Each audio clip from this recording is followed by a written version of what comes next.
ಚಿತ್ರದುರ್ಗದ ಮುರುಘಾ ಮಠದ ಅನುಭವ ಮಂಟಪದಲ್ಲಿ ಆಗಸ್ಟ್ 10ರಂದು ಬುದ್ಧ ಸ್ಮರಣೆ ಕಾರ್ಯಕ್ರಮ ಆಯೋಜನೆ ಮಾಡಲಾಗಿತ್ತು. ಟಿಬೆಟ್ ಧರ್ಮಗುರು ದಲೈ ಲಾಮಾ 90ನೇ ಜನ್ಮದಿನ ಅಂಗವಾಗಿ ಅಖಿಲ ಭಾರತ ಇಂಡೋ ಟಿಬೆಟ್ ಸ್ನೇಹ ಸೊಸೈಟಿಯಿಂದ ಕಾರ್ಯಕ್ರಮ ಆಯೋಜನೆ ಮಾಡಲಾಗಿತ್ತು.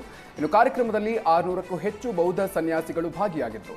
ಇನ್ನು ಕಾರ್ಯಕ್ರಮದ ಮೊದಲು ಧನ್ಯವಾದ ಭಾರತ, ಧನ್ಯವಾದ ಕರ್ನಾಟಕ ಹೆಸರಿನಲ್ಲಿ ಪಥಸಂಚಲನ ನಡೆಯಲಿದೆ. ಸಚಿವ ಎಂಬಿ ಪಾಟೀಲ್ ಕಾರ್ಯಕ್ರಮಕ್ಕೆ ಚಾಲನೆಯನ್ನ ನೀಡಿದರು.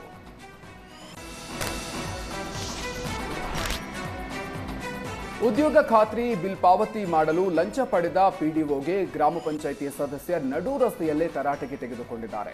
ಮಂಡ್ಯ ಜಿಲ್ಲೆ ಕೆಆರ್ಪೇಟೆ ತಾಲೂಕಿನ ಮದಗೆರೆ ಗ್ರಾಮದಲ್ಲಿ ಈ ಘಟನೆ ಆಗಿದೆ. ಕೆಆರ್ಪೇಟೆ ತಾಲೂಕಿನ ಮಂದಗೆರೆ ಪಿಡಿಒ ಸುವರ್ಣ ಉದ್ಯೋಗ ಖಾತ್ರಿ ಬಿಲ್ ಪಾವತಿ ಮಾಡೋದಕ್ಕೆ ಲಂಚ ಪಡೆದ ಆರೋಪ ಕೇಳಿಬಂದಿದೆ.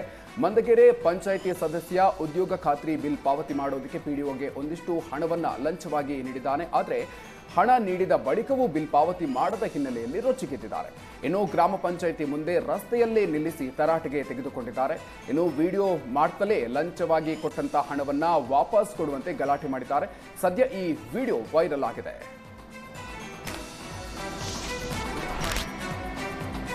ರಾಜಧಾನಿ ಬೆಂಗಳೂರಿನಲ್ಲಿ ಕಳ್ಳರ ಹಾವಳಿ ಹೆಚ್ಚಾಗ್ತಾ ಇದ್ದು ಇದೀಗ ಮನೆ ಮುಂದೆ ಕಾರುಗಳನ್ನು ನಿಲ್ಲಿಸುವ ಬಗ್ಗೆ ಯೋಚನೆ ಮಾಡುವಂತ ಸ್ಥಿತಿ ಬಂದಿದೆ.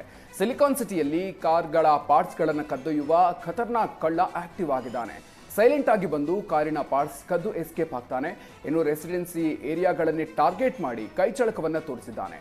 ಮನೆ ಮುಂದೆ ಪಾರ್ಕ್ ಮಾಡಿದ ಕಾರುಗಳ ಪಾರ್ಟ್ಸ್ ಅನ್ನು ಕದ್ದು ಪರಾರಿಯಾಗಿದ್ದಾನೆ. ಇನ್ನು ಬೆಳಗ್ಗೆ ಫೀಲ್ಡ್ಗೆ ಇಳಿಯುವ ಈತ ಮೊದಲು ಫೇಕ್ ನಂಬರ್ ಪ್ಲೇಟ್ಗಳನ್ನು ಅಳವಡಿಸ್ತಾನೆ. ನಂತರ ಕಾರಿನ ಪಾರ್ಟ್ಸ್ ಅನ್ನು ಕದ್ದು ಪರಾರಿಯಾಗ್ತಾನೆ.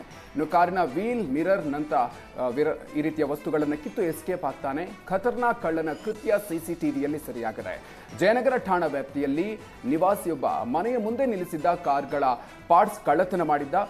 ಜಯನಗರ ಪೊಲೀಸ್ ಠಾಣೆಯಲ್ಲಿ ಈ ಕುರಿತು ದೂರು ದಾಖಲಿಸಲಾಗಿದೆ.